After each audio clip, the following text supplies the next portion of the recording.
Hello dear students, आपका स्वागत है मेरे चैनल पे। स्टूडेंट्स, आज हम करेंगे क्लास 8 का वर्कशीट। नंबर रहेगा 30 एंड ये 24 नवंबर 2021 के लिए वाला वर्कशीट आया है। ठीक है, तो आइए देखते हैं आज का वर्कशीट। और विषय रहेगा सामाजिक ज्ञान SST। हमारे अतीत में से ये वाला वर्कशीट आया है। ठीक है, राष्ट्रीय आंदोलन का संगठन 1870 के दशक से 1947 तक। ठीक है, तो आइए पढ़ते हैं इसको। तो फर्स्ट है राष्ट्रवाद का उदय। पहले के कार्यपत्रकों के द्वारा हमने जाना कि 1857 का विद्रोह हालांकि कंपनी के सिपाहियों द्वारा शुरू किया गया था, लेकिन जल्दी ही यह समाज के सभी वर्गों में फैल गया। अब इन्हें समझ में आने लगा कि अंग्रेज भारत के संसाधनों पर कब्जा और भारतीय लोगों के जीवन पर प्रभाव डालना चाहते हैं, और जब तक इस नियंत्रण को ख़त्म नहीं किया जाएगा तब तक भारत भारतीयों का नहीं हो सकता। यह चेतना 1870 और 1880 के दशक में बनने वाले विभिन्न राजनीतिक संस्थाओं के द्वारा विदित होती है। इनमें से कुछ निम्न प्रकार हैं। ठीक है, तो देखिए किस प्रकार से हैं ये 1870 से 1880 तक। तो देखिए, फर्स्ट संस्था का नाम है पूना सार्वजनिक सभा। ठीक है, ये वर्ष 1870। संस्थापक प्रमुख महादेव गोविंद रनाडे, SH चिंपलूकर, गणेश वासुदेव जोशी। तो ये थे संस्थापक इस वाले संस्था का, जो कि 1870 में संस्थापक हुआ था। ठीक है, तो इसी प्रकार से और भी जैसे कि एक है इंडियन एसोसिएशन, मद्रास महाजन सभा, बॉम्बे रेजिडेंसी एसोसिएशन, भारतीय राष्ट्रीय कांग्रेस। तो ये अलग अलग प्रकार के संस्था है। ठीक है, तो इनके देख सकते हो ये वर्ष और इनके संस्थापक और प्रमुख सदस्य कौन कौन थे, आप देख सकते हो। ठीक है, तो हम वर्कशीट को आगे बढ़ाते हैं। हालांकि इनमें से कई संस्थाएं भारत से के भी खास हिस्से में काम कर रही थी, लेकिन उन्होंने अपना लक्ष्य पूरे भारत के लोगों के लिए निर्धारित किया। उनका मानना था कि भारतीयों को उनके अधिकारों के प्रति सशक्त बनाना जाना चाहिए। इन विचारों के अलावा 1870 और 1880 के दशक में कुछ कड़े कानूनों के कारण अंग्रेजों के प्रति भारतीयों के मन में असंतोष बढ़ता ही जा रहा था। ठीक है, तो देखो, तो ये जो है यहाँ पर जो देखोगे तो एक है आर्म एक्ट। ठीक है, एक है वर्नाक्यूलर प्रेस एक्ट और एक है इल्बर्ट बिल। तो देखोगे तो इसमें किस किस प्रकार से भारतीयों पर असर डाला है। ठीक है, फर्स्ट है आमरस एक्ट। 1878 में पारित किया गया भारतीयों को हथियार रखने पर पाबंदी। इसमें ये बताता है ये एक्ट। ठीक है, और इसमें जो एक्ट 1878 में पारित किया गया, अंग्रेजी सरकार को ये अधिकार दिए गए कि वो किसी भी आपत्तिजनक सामग्री के प्रकाशन पर उस समाचार पत्र की संपत्ति को जब्त कर सकती है। ठीक है, जो अंग्रेजों को ये जो अधिकार था वो इस एक्ट के द्वारा मिला। ठीक है, अब है कि इल्बर्ट बिल 1883 में पारित। भारतीय जज अंग्रेज या यूरोपीय लोगों की न्यायिक सुनवाई कर सकते थे, लेकिन अंग्रेजों के विरोध के कारण सरकार को इसे वापस लेना पड़ा। ठीक है, इससे भारतीयों में असंतोष फैल गया, लेकिन इससे अंग्रेजों के नस्ली भेदभाव को उजागर कर दिया। ठीक है, तो हमने यहाँ तक पढ़ लिया। अब देखते हैं इसके कुछ क्वेश्चंस आंसर।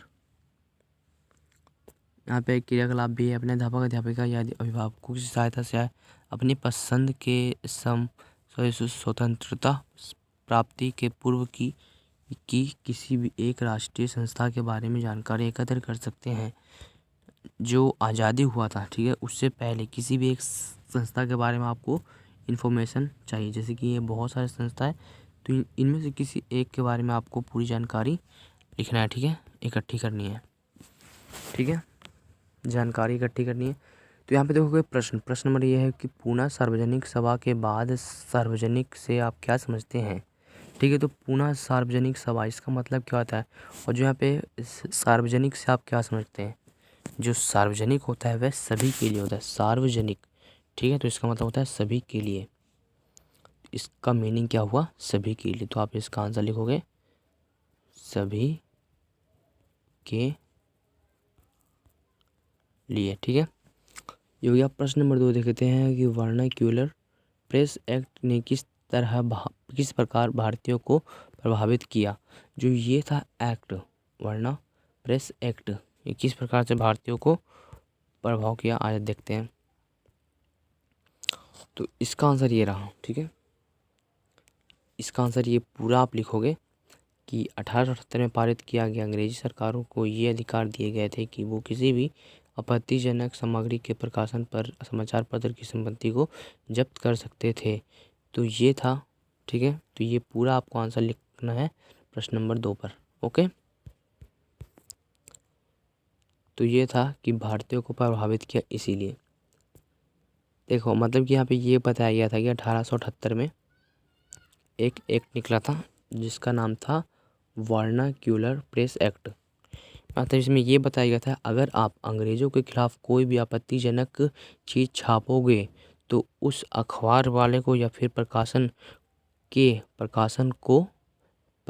सामग्री के प्रकाशन उस पर समाचार पत्र की संपत्ति को जब्त कर सकता है, ये अधिकार मिला था, ठीक है, ये एक्ट को। तो इसलिए 1878 में कोई भी अंग्रेज़ों के खिलाफ कुछ नहीं छापता था, ठीक है। अब देखते हैं प्रश्न नंबर 3 है कि इल्बर्ट बिल क्या था, इसे वापस क्यों लिया गया। तो इल्बर्ट बिल क्या था, इसे वापस क्यों लिया गया, तो इसका आंसर यहाँ पे देखेंगे। तो देखिए इल्बर्ट बिल क्या था, ठीक है, भारतीय 1883 में पारित, भारतीय जज कांग्रेस या यूरोपीय लोगों की न्यायिक सुनवाई कर सकते थे। तो ये था इसका मतलब, जो ये था इल्बर्ट बिल क्या था, तो यही था कि जो अंग्रेज़ थे यूरोपियन लोगों की न्यायिक सुनवाई कर सकते थे, लेकिन अंग्रेज़ों के विरोध के कारण सरकार को इसे वापस लेना पड़ा। लेकिन जब हम भारतीय अंग्रेज़ों के विरुद्ध थे तब इस जो बिल है उसको वापस लेना पड़ा। तो आप प्रश्न नंबर 3 पर आप ये लिखोगे, ठीक है, यहाँ से लेकर यहाँ तक, ओके, यहाँ से लेकर यहाँ तक, ठीक है। ये हो जाएगा प्रश्न नंबर 2 का आंसर, ओके। तो आइए कर लेते हैं प्रश्न नंबर 3, प्रश्न नंबर 3 तो हो गया, प्रश्न नंबर 4 करने की बारी अब आई है। आपके विचार से उपरोक्त 3 कानूनों में से किस कानून के भारतीय को सबसे ज़्यादा प्रभावित किया होगा, अपने उत्तर के पक्ष में तर्क दीजिए। मतलब कि इनमें से कौन सा कानून भारतीयों के लिए सबसे अच्छा प्रभावित हुआ होगा, बताइए। इसमें से कौन सा अच्छा होगा, मुझे तो लगता है ये वाला जो लास्ट में था, इल्बर्ट बिल, ठीक है। तो इल्बर्ट, इससे भारतीय में संतोष फैल गया क्योंकि हालांकि अंग्रेजी नस्ली भेदभाव को उजागर कर दिया, ठीक है। मतलब कि जो अंग्रेज़ सिर्फ अपने ही बारे में सोचते थे, इसलिए इस बिल को लाया था। उसके बाद जब हम भारतीयों ने इसके खिलाफ गए, विरोध किए, तब इसे अंग्रेज़ों ने वापस ले लिया इस बिल को, ठीक है। तो मुझे तो यही अच्छा लगा, इल्बर्ट बिल वाला। तो ये आप पूरा का पूरा आंसर लिखेंगे प्रश्न नंबर 4 पर, ठीक है। सो आई होप आपको ये वाला वर्कशीट समझ में आ गया होगा सामाजिक ज्ञान का। तो मिलते हैं मैं किसी और वीडियो में, तब तक के लिए गुड बाय, जय हिंद।